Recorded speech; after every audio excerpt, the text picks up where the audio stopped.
दैलेखको डाँडामा हिउँदले छायो, गुराँस दिमा स्याउ बोट निदायो। मागै लाग्यो दाजु दिदी हो बेला आयो, काटछाटा नगरे फल कसरी पायो।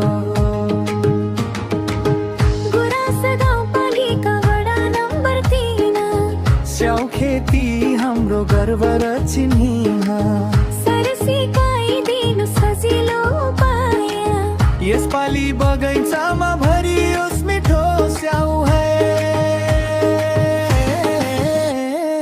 सुन्नुहोस् दिदी ध्यान दिएर मेरो कुरा, स्टेप बाई स्टेप गर्छौं सजिलो छ पुरा।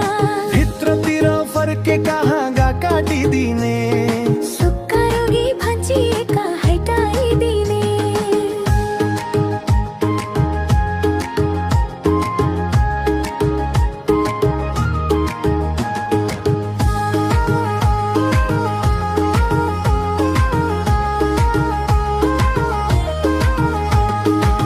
ठाडो बढेका पानी हाँगा फालिदिने, एकअर्कामा ठोकिने पनि काटिदिने। बाहिरतिर फैलिएका बाहिर राख्ने, घाम हावा छिर्ने बगैँचा बनाउने। 45 देखि 60 डिग्री राम्रो मानिन्छ, त्यही हाँगामा राम्रो स्याउ फलिन्छ। एकैचोटि धेरै छैन काट्नु है, 25-30% भित्रै राख्नु है। धारिलो कैँची सफा चाहिने रहेछ, फोहोर औजारले रोग पोसर्छ।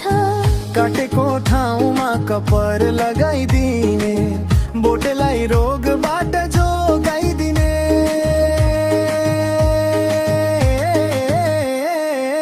काटेका हाँगा बगैँचामा नछोड्ने, रोग किराको बास नबनाई छोड्ने।